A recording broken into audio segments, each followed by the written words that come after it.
Halo guys, selamat datang kembali di Republik Rupiah. Akhirnya Bitcoin kembali volatil lagi setelah kemarin kita sering bahas tuh di YouTube sama di Twitter tentang gerakan harganya yang gitu-gitu aja, yang bisa dibilang kayak bikin bosen dan dia seperti tertidur. Nah, hari ini kita bakal bahas yuk tentang penurunan harga yang kita lihat tadi pagi, dan kita bakal ngelihat soal strategi nih, gimana biar kedepannya seiring berjalannya waktu kalian lihat Bitcoin volatil, kalian tuh nggak bisa kegocek lagi karena ada strategi dan langkah yang bagus. Kita bahas semua itu hari ini. Oke, let's go.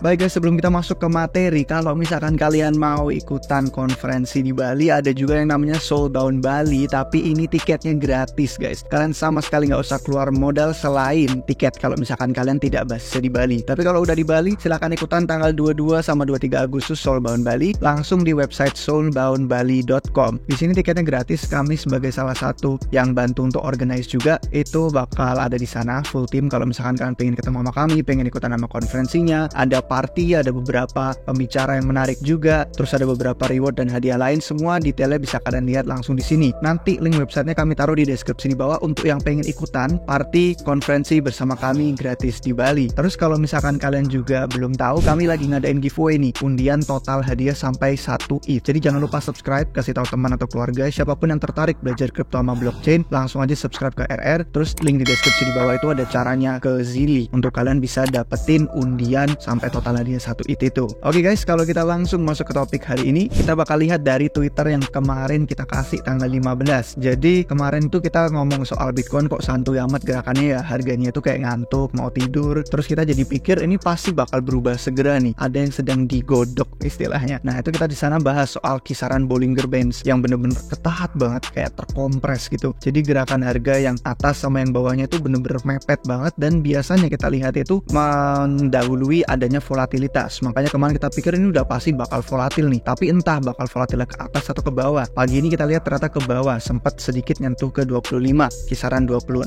ribuan juga. Dan kalau misalkan kita lihat yang ketat kompresnya itu seperti yang beberapa hari lalu, yang tanggal 15 nih kami laporkan, itu di chart kelihatannya itu cuman pas awal tahun Januari sama pas September, itu doang yang bener-bener kita ngelihat dia seketat itu. Dan itu terjadi sebelum adanya volatilitas yang luar biasa gila. Nah, hari ini kita bakal bahas lebih lanjut nih tentang volatilitas Bitcoin itu sendiri. Terus kita di sini lucunya pas lagi minta voting gitu ya, dari komunitas ada 106 orang yang ikutan ngevoting, ternyata ngasih sinyal untuk kita iseng-iseng aja tanya kejutannya kira-kira kemana ya nanti kalau volatil. Pada mikirnya dump dulu terus baru pump, ternyata bener gerakannya nggak ke atas dulu. Sekarang kita lihat lagi ada penurunan ke bawah. Nah oke, kalau misalkan kalian mau belajar lebih lanjut tentang dasar-dasar mengenai metric on chain yang bakal kami bahas hari ini, saya saranin nonton 2 video sebelumnya. Ini pas 6 hari lalu, ini sebenarnya materinya sama yang saya tweet itu, makanya saya ngasih tahu nih untuk tonton analisis lengkapnya di YouTube kalau yang belum nonton. Judulnya Waspadai Gerakan Bitcoin. Ini hampir seminggu lalu, 6 hari yang lalu. Karena kalian pikir bakal volatil, ternyata bener, langsung volatil, kita dikejutkan pagi ini. Terus sebelum itu ada juga video yang tentang volatilitas ini 2 bulan yang lalu, tapi jadi karena pasar dinamis kan selalu berubah. Ini untuk yang pas kemarin akhir bulan Maret sih, tapi sama bahasannya tentang metric on chain soal volatilitas Bitcoin. Nah sekarang kita lihat yuk keadaan pasar setelah tadi pagi kita dikejutkan sama penurunan harganya. Ternyata banyak banget trader leverage yang langsung kena liquid. Seperti biasanya, setiap kali ada kejutan, kalau mereka sudah terlalu bullish di masa-masa adanya kejutan turun, pasti bakal langsung kena liquid. Begitupun sebaliknya, kalau mereka terlalu bearish di masa-masa udah saat waktunya turning point untuk balik positif, mereka juga pasti bakal kena liquid. Ini kita lihat nih, dia bener-bener langsung turun nih open interest-nya. Untuk yang belum tahu, open interest itu kontrak future yang lagi terbuka. Jadi posisinya langsung ketutup semua nih, sampai penurunan 68.000 BTC dalam sejam. Jadi luar biasa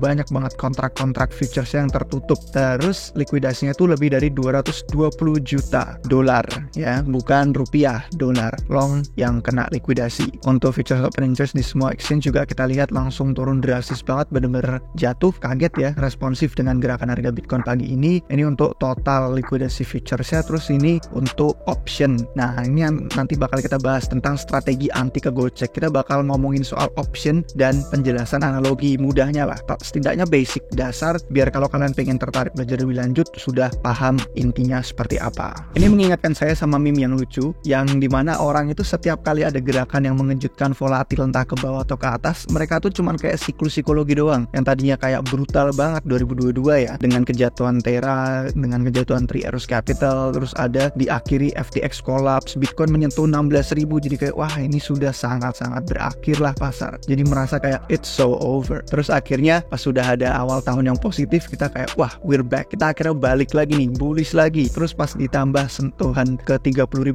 Bitcoin aja jadi makin positif lagi, we're so back. Terus sekarang dikejutkan kembali ke 25.000, jadi kayak it's over lagi. Cuman ngingetin sama meme ini aja sih untuk orang-orang yang setiap kali pasar gerak itu langsung berubah-ubah keyakinannya. Karena sebagai pandangan investor jangka panjang, kita lebih merasa kayak ya udah kalau Bitcoinnya turun ya kita serok, kalau Bitcoinnya naik kita tarik keuntungan. Cuman kan nggak semudah itu ya, karena pasar punya banyak kejutan. Ini cuman kami kasih meme-nya cuman biar ringan aja sih dilihatnya dari setiap kejadian pasar yang ngagetin. Nah, kalau misalkan tadi udah kita lihat soal Bollinger Bands ya, itu metrik volatilitas kayak gini emang udah seperti biasanya, bukan hal yang baru. Ini makanya sampai ada yang bilang, oh pasar ini sudah scam. Ini bercanda sih, saya tahu Tree of Alpha itu bercanda. Dia trader OG yang bagus, setiap kali ada berita-berita terbaru dia punya bot otomatis yang ngasih tahu ke pasar, misalkan tentang kayak ETF, tentang makro, tentang CPI dan lain-lain. Jadi rekomendasi follow sih untuk yang belum follow. Ini udah di follow sama Rp10 biar nggak dapat akun yang scam atau phishing. Jadi dia ngelucu, katanya nggak bakal masuk ke pasar sampai approval ETF. Tapi terus nanti biasanya telat karena orang-orang ngikutin pasar, ya ini psikologi gitu kan. Kalau pas sudah bullish baru percaya, pas bearish nggak percaya. Padahal harusnya kebalikannya kan. Pas lagi bearish gini ada kesempatan untuk serok murah, silakan. Kalau misalkan nanti sudah bullish, orang retail sudah pada masuk, sudah kena hype dan pada FOMO, itulah saatnya kita merasakan keuntungan yang bisa kita panen. Nah, apa penyebab kejatuhannya? Sekarang kita bahas itu. Kalau kemarin kalian ingat di tanggal berapa ini? Awal bulan 8 Agustus, kami membagikan adanya keanehan yang mencurigakan di Binance. Saya lihat ada beberapa tweet di Twitter yang orang-orang tuh pada menduga ada sesuatu di Binance, entah itu whale yang punya banyak Bitcoin, dia tarik dari on-chain masukin ke Binance untuk di-dump. Itu ada beberapa argumen dan saya jadi kepikiran sama tweet ini nih yang kemarin kita bagiin tanggal 8 Agustus. Banyak orang-orang langsung pada takut, langsung pada komentar, apakah artinya bakal dumping? Padahal di sini kami udah kasih tahu ya, artinya itu ada 4 dan kami belum tahu yang mana yang benar dari 4 ini. Dan kalau misalkan ini benar si whale-nya itu yang ngedump, ya berarti itu menunjukkan kekuatan dari metrik on-chain sih. Bisa ngelihat ya, ada saldo yang besar masuk ke pasar dan itu entah terbukti benar atau enggak, setidaknya kita sudah punya wanti-wanti dari data on-chain itu sendiri. Jadi ya masih belum jelas sih apakah memang ini whale Binance. Ada beberapa orang lain yang menyatakan soal berita buruk nih dari si Elon Musk yang kemarin ngejual BTC. Padahal kalau kita lihat dari beritanya juga, ini kan berita dari waktu sebelumnya. Yang namanya berita itu kan jurnalis pasti melaporkan kejadian yang udah lewat. Jadi kemungkinannya kalau pasar dump setelah itu kejadian kan artinya lebih ke kayak orang panik, orang takut dari berita itu baru kejual makanya kena. Jadi bukan dari si Teslanya itu sendiri ngejual atau si SpaceX itu sendiri yang ngejual yang kemudian bikin pasar turun. Jadi kalau berita-berita gini banyak orang yang kemudian jadi ngaitin kan, kayak oh ini turun karena SpaceX, oh ini turun karena Evergrande bangkrut. Terus ada beberapa berita buruk lain sih yang saya lihat di Twitter juga, yang menurut saya kebanyakan dari itu cuman kayak laporan yang udah terjadi, bukan karena mereka ngejual atau karena mereka ngasih tekanan itu baru akhirnya pasar jatuh. Ya nggak ada yang tahu, karena yang kita bisa lihat cuman headline berita doang. Dan kalau ngeliat dari data on-chain juga ada beberapa hal yang masih rancu, jadi kita hanya bisa bertanya-tanya. Nggak apa-apa, nggak perlu tahu alasan pastinya kenapa dia jatuh, kenapa dia naik. Yang penting kita tahu aja setiap kali pasar gerak mengejutkan, itu kita udah siap sama skenario-nya ya. Entah kita lagi mau beli, kita lagi mau serok akumulasi untuk jangka panjang, atau kita emang lagi was-was pengen tarik dulu ke cash karena belum tahu ini bakal turun lebih dalam atau gimana. Gitu sih. Jadi maaf ya kalau misalkan kalian berharap ada jawaban apa penyebab dari kejatuhan ini, saya juga nggak punya jawabannya. Karena setiap kali orang yang bilang tahu dia punya jawabannya, biasanya ya cuman menyebutkan beberapa hal yang bisa jadi kemungkinan doang, asumsi aja. Nah, berikutnya kita langsung lihat ke metrik on-chain yuk untuk gerakan Bitcoin yang berikutnya. Pasti kalian juga penasaran dong dengan kejutan ini kedepannya gimana Min? Kisaran support yang berikutnya ada di mana aja? Nah, kalau misalkan kita lihat ya dari Glassnode ini ada toolbox untuk analisis teknikal. Sekali lagi,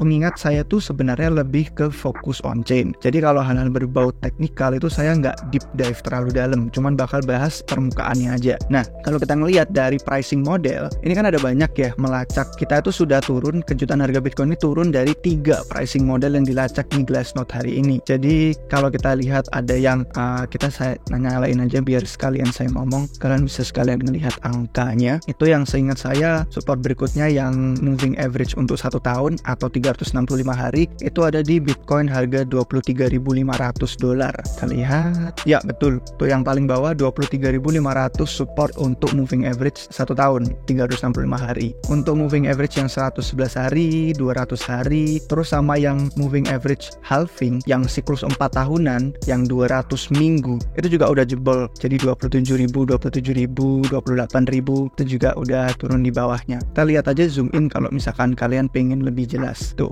udah tiga-tiganya turun. Support berikutnya untuk yang di 365 hari atau setahun tuh $23.500 Bitcoin. Nah cuman kalau kita lihat secara jangka panjang, untuk yang paling bawah ini ya, ini sebenarnya kan kayak support jangka panjang karena dia memperlihatkan gerakan Bitcoin dari sisi siklus 4 tahunannya, yaitu siklus halving. Jarang banget dia turun di bawah ini kecuali memang lagi bottom pasar. Dan itu kita lihat kejadiannya sama seperti setelah adanya momentum bullish 2017, terus dia dumping ke bear market masuk ke bottom, terus ada juga mulai momentum bullish 2019 meskipun ada covid ya udahlah nyentuh dikit, terus ATH kemarin 2021 jadi dumping lagi. Itu bener-bener kita masih di kisaran yang deket banget sama support jangka panjang untuk 4 tahunannya, moving average halving. Jadi menurut saya kalau misalkan dia ada di bawah titik ini untuk yang akumulasi jangka panjang nih, DCA itu merupakan hal yang paling baik karena sudah menghitung hari menjelang halving. Jangan sampai kita nyari-nyari bottom lagi nungguin dan nggak pernah punya posisi. Oke, jadi kalau DCA nih, misalkan dengan kejatuhan yang tiba-tiba sekarang, kita bisa akumulasi dengan lebih banyak DCA. Misalkan setiap bulan itu kita DCA dari duit yang kita punya, misalkan kita masukin 5%, 10%, itu untuk DCA ya. Karena kan ada yang tiap minggu, ada yang tiap bulan, jadi persenannya silakan disesuaikan sendiri. Nah, kalau biasanya 5-10%, kalian bisa tambahin nih dengan kejatuhan pasar kayak gini. Kalau tiba-tiba volatil turun, tiba-tiba ada crash, tambahin jadi 15% misalkan DCA-nya. Nah, kalau misalkan kalian nggak all in, ternyata nanti turun lebih dalam lagi, masih ada bubuk amunisi untuk serok di bawah, lanjutin lagi 15% DCA, kayak gitu-gitu aja. Jadi DCA itu rutin, terlepas dari gerakan pasar seperti apa. Kalau tiba-tiba hancur harganya, kalian bisa masukin persenan DCA lebih tinggi. Kalau cuman stabil sideways kayak kemarin di kisaran 30.000, ya DCA yang biasa aja, misalkan 5%, 10%. Just in case kan kalau tiba-tiba jatuh pengen serok lebih banyak. Jadi itu sih, karena kita sudah menghitung hari. Untuk yang kemarin nonton live stream hari Sabtu minggu lalu, itu kita udah bahas juga dengan siklus bull market, bear market, bull market, bear market ini melacak dari titik halving juga, itu udah deket. Dan yang namanya mencetak ATH baru tuh butuh waktu ya. Kita nggak bisa langsung dalam seminggu, dalam sebulan, yang sekarang harga Bitcoin 30.000 tiba-tiba melonjak ke 70.000 nembus ATH baru tuh nggak bisa. Kita butuh waktu lama, makanya sekarang sudah menjelang halving, lebih baik kita siap-siap portofolio jangka panjang. Jangan sampai nungguin bottom akhirnya kelewat. Karena kemarin yang pada FTX collapse 16.000, banyak yang pada nungguin di 12.000, di 10.000. Akhirnya nggak kebeli, padahal kalau udah ngambil 16.000, terus Bitcoin ke 30.000, hampir 2 kali lipat udah portofolionya. Karena kebanyakan nunggu jadi nggak merasakan keuntungan itu. Sama seperti di siklus sebelumnya, pas Bitcoin itu turun ke bottomnya yang di 3.000, orang-orang pada nungguinnya di $1.000. Jadi akhirnya ya nunggu-nunggu doang, ada peluang keuntungan nggak dapet. Terus untuk DCA porto jangka panjang jadi nggak punya BTC. Nanti belinya pas sudah mahal, udah 30.000, udah 40.000, udah naik. Jadi menurut saya kalau dari sisi itu ya seperti demikian. Untuk support berikutnya 23.000, kalau ngeliat di Bollinger Bands langsung muncul sekali ya. Yang tadinya dia terkompres nih, bener-bener kisarannya sangat-sangat ketat sekali, langsung kebuka lebarannya untuk Bollinger Bands itu. Nah, kita tinggal lihat aja nanti volatilitasnya apakah bakal lanjut gitu kan. Kita pump, kita dump, kita pump lagi. Pokoknya kisaran harganya itu jauh banget. Itu kita bakal pantau dalam beberapa hari ke depannya. Kalau misalkan kita mau ngelihat kisaran support yang berikutnya lagi, kita bisa lihat dari realized cap, MVRV. Misalkan ya kita mau yang lebih jelas aja dah, kita zoom gitu 1 tahun biar kelihatan. Tuh jauh banget kalau kita ngelihat dari realized cap. Presenter mode-nya kita matiin dulu biar kelihatan angkanya. Nah ini kita lihat di sini real escape-nya jauh banget di 20.000. Jadi kalau misalkan 23 yang tadi jebol terus ke 20.000 itu kita ngelihat real escape sebagai salah satu cost basis istilah bahasa Inggrisnya. Itu jadi modal koin-koin Bitcoin yang dipegang secara on-chain, yang dipegang di dompet pribadi. Itu pada beli di kisarannya berapa harganya gitu. Itu untuk real escape. Cuman kan beda-beda ya. Ada trader yang jangka pendek cuman megang Bitcoin terus nanti berapa bulan dijual. Ada yang jangka panjang berapa tahun dipegang baru mau dijual. Makanya kita bisa misahin mereka dari yang jangka pendek sama jangka panjang. Kalau ingat di tweet kemarin itu ada gambar yang saya bagikan tentang holder jangka panjang dan pendek. Menariknya adalah sejak kemarin brutal 2022 untuk supply koin yang dipegang sama investor jangka panjang tuh tambah banyak banget. Jadi mereka tahu di bear market waktunya akumulasi. Beda sama short term. Untuk investor yang jangka pendek yang cuma trading doang malah beda. Harganya turun makin murah, malah mereka makin mengurangi supply jumlah BTC yang mereka pegang karena ya keluar masuk doang. Ada untung dikit diambil antara swing trade atau scalping. Jadi kita bisa memantau dari holder jangka panjang yang selalu mencetak ATH baru, Bitcoin itu dipegang semakin banyak di tangan mereka. Artinya yang tersedia di pasar itu nggak banyak. Terus kalau kita melacak di sini, kejatuhan kemarin memang memberi sedikit perubahan lah dari jumlah persentase orang yang profit. Jadi kalau kemarin kita ngelihat itu di sini pas kisaran $30.000 itu ya Bitcoin itu sampai hampir 80% orang megang Bitcoin itu profit. Sekarang dengan kejatuhan ini kita lihat orang yang megang Bitcoin itu yang profit itu cuma ada 61% doang dari seluruh supply Bitcoin yang terbaca secara on-chain. Ini level yang sama dengan awal tahun pas kemarin kita habis recover dari FTX collapse. Jadi udah lumayan turun drastis hampir 80, hampir turun 20% lah. Orang-orang yang tadinya megang BTC untung, profit, sekarang jadi rugi karena penurunan harga tadi pagi. Nah, sekarang kita bisa bedain tuh antara yang long term sama yang short term itu ada di sini. Kalau kita lihat realized price yang tadi di awal 20.000 itu gabungan BTC secara semuanya. Nah kalau di sini kita bisa bedain, kita sesuaiin nih mana investor jangka pendek, mana investor jangka panjang. Kalau misalkan kita lihat yang warna biru di atas itu yang ini yang long term, terus yang di bawah ini yang short term. Kita lihat nih, karena dia investor jangka pendek, dia pasti ada yang sempat beli di 30.000 dan lain-lain. Jadi dia udah turun nih dari realized cap-nya. Artinya mereka dalam kerugian. Jadi harga BTC sekarang 26.600-an. Dia kemarin cost basisnya itu modal beli BTC-nya di 28.600. Jadi bahkan bukan di 30.000 loh. Di 28.000 aja udah langsung kerugian karena mereka jangka pendek. Kita lihat long term holder yang megang berbulan-bulan sampai bertahun-tahun, dia realize price-nya itu murah banget, 20.300. Jadi nggak masalah, dia nggak takut kalau misalkan ini sampai lanjut ke 25, ke 23 yang tadi support di awal 23 sampai ke balik ke 20.000 lagi juga mereka masih ada posisi yang luar biasa menguntungkan. Gitu bedanya long term sama short term investor. Makanya tadi saya saranin udah menjelang halving sebaiknya kita mulai fokus DCA aja daripada nyari-nyari bottom, pengen nungguin all in antara kelewatan atau kegocek. Jadi DCA udah yang paling aman. Nah terakhir, kalau kita udah ngomongin soal strategi anti kegocek, tadi kan di awal itu saya menjanjikan bakal ngejelasin ya analogi dan pengetahuan dasarnya. Jadi dari harga Bitcoin yang tertidur seperti ini, daripada kalian futures, kayak kita lihat tadi banyak yang kena liquid, karena kan bisa tiba-tiba bingung. Kita pasang long ternyata jatuh, kita pasang short ternyata naik pumping. Mendingan opsi. Opsi itu merupakan produk derivatif selain dari futures, tapi dia tuh cara kerjanya mirip kayak asuransi. Jadi dia lebih menarik untuk Bitcoin yang tadinya teredam banget volatility-nya, terus Bollinger Bands itu udah pasti bakal terjadi volatilitas dalam waktu dekat. Kalian megang opsi itu, mau dia naik, mau dia turun, kalian itu untung. Kok bisa? Nah caranya gini, kita lihat ya, kemarin itu saya malah belajar opsi ini dari Checkmate. Ini analis senior, ketua on-chain analisnya di Glassnode, dan dia itu ngejelasin tentang gimana kalau kita mainan opsi, bukan mainan sih ya, beli produk opsi antara yang call sama yang put, itu kita bisa mengantisipasi gocekan pasar yang tiba-tiba. Nah opsi itu memang instrumen yang kompleks, jadi saya nggak menduga ini bakal langsung bisa dikuasai dalam waktu dekat. Butuh waktu, butuh pengalaman, butuh pemahaman. Saya aja masih belum berani untuk masukin duit membeli produk option. Ada beberapa tim RR di sini yang berani, tapi saya masih dalam fase belajar.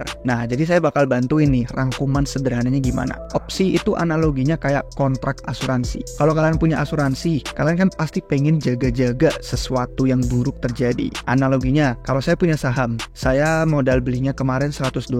Terus saya pengen asuransi jaga-jaga harganya turun di bawah $90. Dalam kasus ini, saya bakal beli opsi yang put. untuk jaga-jaga harga turun ke bawah. Itu yang put, kalau yang call atas. Nah, dengan saya bayar premi ke perusahaan asuransinya, yaitu si penjual opsi, kalau harga sahamnya naik, saya senang karena nilai aset yang saya pegang naik. Tapi kalau misalkan harganya jatuh, ada pertanggungan untuk kerugian semuanya di bawah $90 tuh bakal ditanggung. Gitu sih istilah analoginya untuk memahami opsi. Anggap aja kayak kontrak asuransi. Kalau ternyata harganya nggak jatuh, ya nggak apa-apa. Karena saya kan nilai asetnya naik, yang tadi $100 misalkan jadi berapa dolar. Saya cuma bayar premi aja gitu kan. Ya udah tinggal ditutup kalau nggak mau lanjut bayar premi, kalau saya mau jual posisi yang lebih mahal. Dan apalagi kalau harganya nggak jatuh, ya preminya itu juga kayak nggak seberapa lah. Anggap kayak kalau kalian asuransi mobil nih, ya malah bagus dong nggak kecelakaan. Kan mobil kalian nggak rusak, nggak hancur gitu kan. Dan kalian juga selamat, nggak ada bahaya apapun secara fisik ke diri kalian.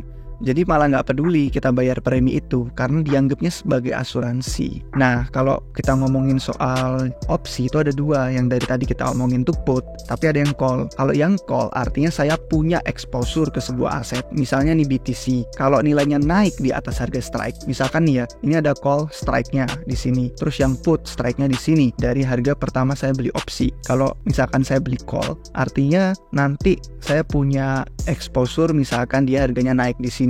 Saya bisa beneran beli BTC-nya di harga sekarang, terus saya jual di harga strike itu. Artinya saya dapat untung, meskipun bayar premi ya kepotong sama premi. Tapi kalau misalkan ternyata kita beli put, itu artinya saya punya exposure pas harga asetnya turun ke bawah. Jadi call strike-nya di sini kalau udah tembus, saya bisa gitu yang namanya beli Bitcoin di harga tersebut. Jadi seperti yang kalian lihat, yang namanya membeli opsi itu ada sisi sebaliknya. Ada juga menjual opsi. Cuman itu lebih kompleks, topiknya kita bakal bahas di lain waktu aja karena berbeda. Jadi nilai opsi itu ya ada 3 komponen aja pokoknya yang perlu kalian pertimbangkan. Anggap dia sebagai asuransi. Yang pertama, apakah opsi itu sedang in the money? In the money itu artinya harga melebihi strike nih. Ini strike atas, strike bawah. Kalau kalian beli call terus sudah lebih di atas, artinya in the money. Kalau masih di sini itu out of the money. Sama dengan put. Kalau sudah lebih kayak begini nih wicknya candle, itu sudah in the money. Kalau masih di bawah kisaran ini, artinya out of the money. Jadi itu yang perlu dipertimbangkan. Terus yang kedua adalah jangka waktunya. Berapa lama kalian butuh perlindungan itu? Nah, kalau 1 tahun udah pasti bayar preminya lebih mahal daripada kalau cuman 1 bulan doang. Terus yang ketiga, seberapa volatil asetnya. Karena kalau aset kalian cuman begitu-begitu doang geraknya, artinya kalau kalian opsi call, misalkan kalian bertaruh Bitcoin dalam 1 tahun atau 2 tahun ke depan, bakal nyentuh $100.000. Ya kalau nggak volatil, kalian cuman bayar premi doang terus, ngebakar duit, preminya bayar terus, tapi Bitcoinnya di 30.000 doang, nggak naik-naik, nggak mendekati $100.000, artinya nggak untung-untung, cuman bayar premi doang. Jadi itu, kalian pertimbangkan yang terakhir ya, seberapa lama jangka waktu perlindungan itu kedaluarsa kalau misalkan asetnya nggak volatil. Makanya kalau kita ngomongin produk opsi ya pasti metrik on-chain yang dilacak ya volatilitas, entah itu Bollinger Bands, entah itu metrik-metrik lain, banyak banget pokoknya di Glassnode sering kami bahas. Jadi kalau next time kita sudah melihat volatilitas Bitcoin itu terkompres kayak begitu, kalian tinggal beli produk dua-duanya aja, call sama put. Karena kemanapun kejadiannya, kalau volatilitas terjadi dalam waktu dekat, kan udah terkompres, sudah pasti bakal kebuka tuh Bollinger Bands-nya. Artinya kemanapun arahnya kalian dapat untung. Itu yang saya maksud anti kegocek. Cuman bayar premi paling berapa gitu kan untuk 1 bulan, kalau kalian percaya dalam 1 bulan itu volatilitas bakal terjadi. Kembali lagi, semua tergantung dari analisis on-chain, dari harga strike yang kalian tentukan, terus kalian pahami produk opsi sebelum masukin modal. Makanya kemarin pas terjadi volatilitas teredam itu kami jadi langsung mikir hampir pasti volatilitas terjadi. Makanya produk opsi itu jadi menarik daripada futures. Kalau salah tebak ya udah liquid kan. Kalau di opsi cuma bayar premi doang, jauh lebih